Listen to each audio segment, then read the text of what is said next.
Avant de plonger dans cette histoire incroyable, pensez à vous abonner à la chaîne et à activer la cloche. Ici, chaque récit a quelque chose à dire, et vous ne voudrez pas en manquer un seul. Chicago, un matin froid et brumeux. Les grandes baies vitrées du hall d'entrée de Thomson Enterprises reflètent le soleil naissant. L'air est chargé d'une énergie feutrée, mais aujourd'hui, cette tranquillité va être brisée. Monica Thompson, une femme noire dans la trentaine, descend de sa voiture avec élégance. Elle porte un tailleur bleu nuit, des escarpins discrets, et un air de dignité naturelle. Elle est connue pour sa grâce, mais aujourd'hui, elle est déterminée à montrer sa place dans ce monde souvent injuste. Elle est la femme de Richard Thompson, le propriétaire de l'entreprise, mais personne dans l'immeuble ne connaît ce lien. À peine Monica franchit-elle les portes automatiques qu'elle sent des regards pesants. Karen Sullivan, la gérante de l'immeuble, une femme blanche dans la quarantaine, aux traits sévères et à l'arrogance palpable, la remarque instantanément. Son jugement est instantané. Qui est-elle pour se permettre d'entrer ici, pense-t-elle, méprisante. Karen s'avance, une posture de pouvoir exagérée, et d'un ton condescendant, dit. Madame, cet immeuble n'est pas un lieu pour vous.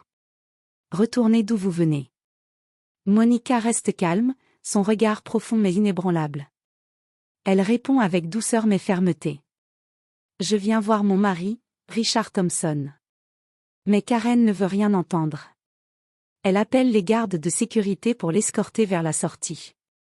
Monica sent le poids des yeux des employés et des visiteurs sur elle. Certains sont choqués, d'autres détournent le regard, mal à l'aise face à la scène. Le silence est lourd.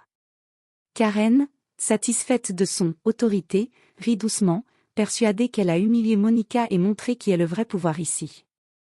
Mais Monica, derrière sa retenue, laisse passer un léger sourire. Ce sourire, à peine perceptible, cache une détermination silencieuse. Elle sait que ce n'est que le début. Le lendemain matin, le hall de Thomson Enterprises est rempli du brouhaha habituel, employés pressés, téléphone qui sonne, pas résonnant sur le marbre brillant. Mais quelque chose a changé dans l'air. Une tension subtile, invisible pour ceux qui ne connaissent pas l'histoire, plane dans la pièce. Monica Thompson entre avec la même élégance que la veille, mais cette fois, elle est préparée. Son téléphone dans la main, elle a tout enregistré, les mots méprisants de Karen, le rire cruel, le regard des gardes complices. Chaque humiliation est documentée. Elle ne cherche pas la confrontation immédiate, mais le pouvoir de la preuve. Elle s'approche du bureau de réception. Karen, assise derrière son écran, lève les yeux et croit reconnaître l'inconnu. Son sourire arrogant revient instinctivement. « Vous êtes de retour », dit-elle, presque moqueuse. Mais Monica ne répond pas. Elle tend son téléphone au réceptionniste. « Pouvez-vous montrer ceci au conseil de direction ? Je veux que chaque membre le voie. » Karen pâlit instantanément en voyant la vidéo. Les gardes, eux, échangent des regards embarrassés. Monica a capté chaque mot, chaque geste humiliant. La salle de réunion est convoquée. Pour la première fois, Karen n'a plus le contrôle.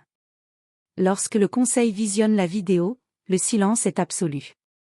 Les dirigeants, hommes et femmes de l'entreprise, sont choqués par l'arrogance et le racisme manifeste de Karen. Les conséquences tombent rapidement, elle est suspendue immédiatement, le temps que l'entreprise prenne une décision officielle. Monica, debout, le visage calme et impassible, sent une satisfaction froide l'envahir. Elle ne jubile pas, elle ne rit pas. Elle sait que la vraie victoire ne se mesure pas à la chute de Karen, mais à la manière dont le respect sera désormais rétabli, non seulement pour elle, mais pour tous ceux que Karen a humiliés par le passé. Alors qu'elle quitte le hall, les regards autrefois méprisants se tournent vers elle avec une nouvelle reconnaissance. Karen, assise seule, comprend que ce sourire de Monica hier n'était pas un simple geste, c'était la promesse d'un changement irréversible. Les jours suivants, Karen Sullivan tente de retrouver son autorité perdue. Elle circule dans les couloirs, tente de sourire aux employés, et multiplie les petites manœuvres pour se faire paraître indispensable. Mais le souffle de sa humiliation publique la suit partout. Chaque regard sur elle est une épée invisible, rappel constant de sa défaite. Pendant ce temps, Monica Thompson continue de montrer qu'elle n'est pas seulement la femme du propriétaire, mais qu'elle possède aussi une intelligence stratégique remarquable. Elle prend contact avec le service des ressources humaines et propose de mettre en place des formations sur le respect et la diversité. Les dirigeants, impressionnés, acceptent immédiatement. Monica ne cherche pas seulement à se venger, elle transforme l'incident en leçon pour l'entreprise entière. Un matin, Karen est convoquée pour une réunion officielle avec Richard Thompson et le conseil d'administration. Elle entre en tremblant, tentant de masquer son anxiété derrière une expression rigide. Richard, calme et imposant, prend la parole. Karen, votre comportement envers ma femme est inacceptable. Votre suspension devient définitive. Vous ne travaillez plus ici. Karen, bouche bée, tente un dernier argument, mais, je faisais simplement mon travail. Richard la regarde droit dans les yeux. Vous n'avez jamais compris ce que signifiait le respect. Ici, nous ne tolérons pas l'arrogance, encore moins le racisme. Le conseil, présent dans la salle, applaudit silencieusement cette décision. Karen quitte le bureau, non pas avec dignité, mais accablée par la honte et le regret. Monica, de son côté, reste silencieuse mais sourit intérieurement. Sa victoire n'est pas seulement personnelle, elle a transformé un acte d'humiliation en une démonstration de justice et de force tranquille.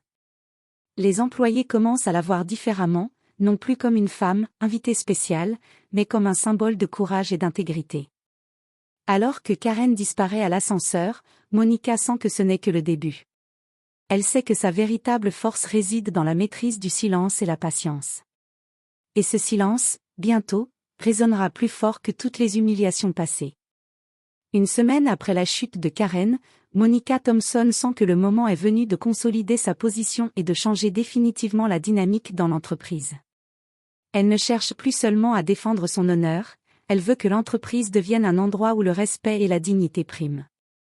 Elle organise une réunion exceptionnelle, convoquant tous les employés, du personnel de nettoyage au cadre supérieur. La salle de conférence est remplie, le murmure des conversations s'éteint dès que Monica prend la parole. Bonjour à tous, commence-t-elle, sa voix calme mais autoritaire. Hier, quelqu'un ici a agi avec arrogance et préjugés envers moi. Mais au lieu de répondre par la colère, j'ai choisi d'utiliser cette situation pour créer quelque chose de positif.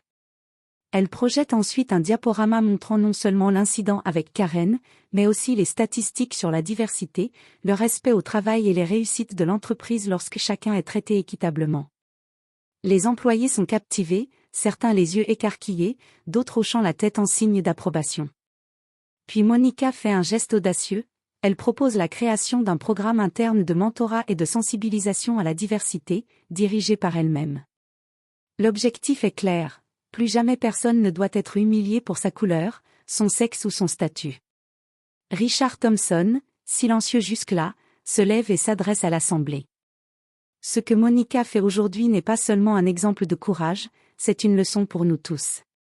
À partir de maintenant, le respect et la dignité seront nos valeurs fondamentales. Le murmure de l'approbation devient un tonnerre d'acclamations. Les employés, inspirés par Monica, commencent à applaudir, certains se levant même pour montrer leur soutien. Karen, qui observe la scène de loin via un écran de surveillance interne, réalise avec horreur que sa tentative de réhabilitation échoue. Monica n'a pas seulement repris le pouvoir, elle l'a transformé en force positive, et personne dans l'entreprise ne doute désormais de sa légitimité. Ce jour-là, Monica Thompson ne se contente pas de rester debout face à l'injustice. Elle change le visage de Thomson Enterprises, et personne n'oubliera jamais ce qu'elle a accompli. Quelques semaines ont passé depuis la chute de Karen Sullivan. Thomson Enterprises n'est plus la même entreprise qu'avant. Les employés marchent la tête haute, les conversations sont plus respectueuses, et une culture de soutien mutuel s'installe. Monica Thompson est devenue plus qu'une figure influente, elle est un symbole de courage, de patience et de justice. Karen, quant à elle, a disparu de l'entreprise. Son nom est évoqué seulement dans les dossiers du conseil, et ses tentatives pour réintégrer l'entreprise ont échoué. Humiliée et isolée, elle est devenue le parfait exemple de ce que l'arrogance et le racisme peuvent coûter. Un matin, Monica entre dans le hall principal, accueillie par des sourires sincères des employés. Elle respire profondément, ressentant une satisfaction tranquille. Elle n'a pas eu besoin de cris, de menaces ou de confrontations violentes, tout a été accompli par la maîtrise de soi, la préparation et la détermination. Richard Thompson la rejoint, posant une main chaleureuse sur son épaule. Tu as changé cette entreprise, Monica. Et tu l'as fait avec dignité. Monica sourit, un sourire calme mais victorieux. Ce n'est pas seulement ma victoire, c'est celle de tout le monde ici. Et personne ne doit jamais oublier que le respect se mérite et se protège. Dans les jours qui suivent, le programme de mentorat et de sensibilisation qu'elle a lancé devient un modèle pour d'autres entreprises de Chicago. Les employés la remercient, non seulement pour avoir mis fin aux humiliations, mais aussi pour avoir instauré un environnement où chacun peut s'épanouir. Karen, de son côté, regarde de loin, consciente qu'elle a perdu bien plus que son poste, elle a perdu le respect et l'admiration que l'on peut espérer dans une vie professionnelle. Monica, elle, reste debout, plus forte, plus respectée et prête à inspirer ceux qui viendront après elle. Et dans le hall de Thomson Enterprises, là où tout avait commencé, chacun se souvient de ce moment, l'arrivée d'une femme qui, par sa force tranquille et sa détermination, a transformé l'humiliation en une leçon de justice et de dignité pour tous.